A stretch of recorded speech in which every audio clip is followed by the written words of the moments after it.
देवपुर नाम का एक छोटा सा गांव था जहां बेटियों को दौलत नहीं बल्कि बोझ समझा जाता था। इसी गांव में जन्म लिया एक बेटी ने, रानी। बचपन से ही वो समझदार, मेहनती और आत्मविश्वास से भरी हुई थी। लोग सलाह देते, डॉक्टर बन जाओ, टीचर बन जाओ। लेकिन रानी के सपने अलग थे। वो नौकरी नहीं, अपना बड़ा व्यवसाय यानी बिजनेस करना चाहती थी। उसका सिर्फ एक सपना था, एक दिन पूरा गांव कहे, बेटियां बोझ नहीं होती, बेटियां गर्व होती है। तकदीर की सबसे बड़ी परीक्षा।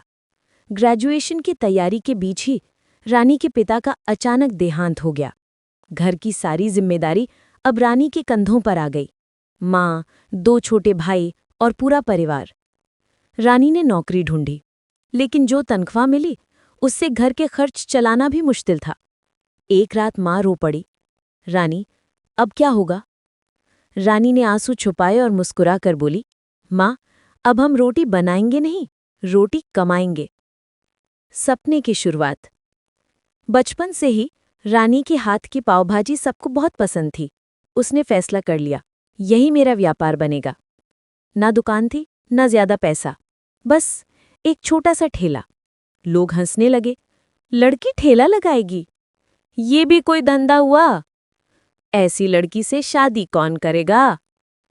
रानी ने बिना घबराए सिर्फ एक बात कही, कोई भी धंधा छोटा नहीं होता। मेहनत ने रंग दिखाया। रानी की पाव भाजी जिसने भी एक बार खाई, वो बार बार लौट कर आया। धीरे धीरे काम बढ़ने लगा।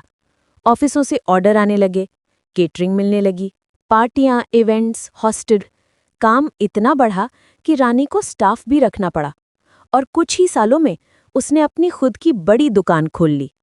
रानी का ब्रांड अब गांव ही नहीं, शहर तक मशहूर हो गया। भाई अच्छे कॉलेजों में पढ़ने लगे, माँ सुकून से रहने लगी और रानी अपने सपनों से भी ऊंची उड़ान भरने लगी। बदलती सोच। आज देवपुर बदल चुका था। जहां पहले बेटियों के जन्म पर आंसू बहाए जाते थे, आज वहीं ढोल बजते हैं। रानी को सरपंच और सरकार द्वारा सम्मानित किया गया। स्टेज पर खड़ी रानी की आंखों में आंसू थे, पर इस बार वो आंसू खुशी और जीत के थे।